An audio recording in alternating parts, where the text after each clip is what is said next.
Hello mga kakuking serye! Ngayong araw gumawa naman tayo ng siksik DIY dishwashing liquid. So dahil gusto ni Wagsay na makialam, siya na lang ang pagtimplahin natin. Dahil hindi niya kayang pisilin, nagpatulong siya kay ate.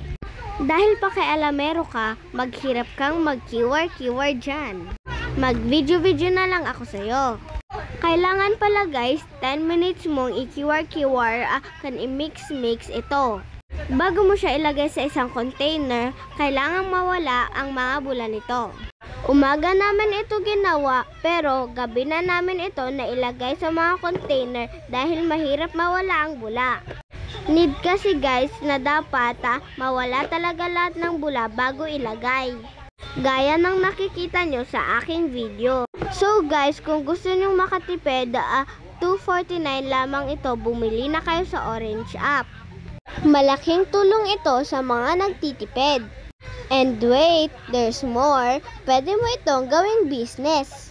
Sa 16 liters na ito, madami ka ng bottles na malalagyan. Dito kasi galon ang ginamit namin, kaya 3 hanggang 4 ang nalagyan namin. Kapag bumili ka sa market, mas mahal. Kaya gumawa ka na. Yun lang, sana nakatulong ako sa'yo. Bye-bye!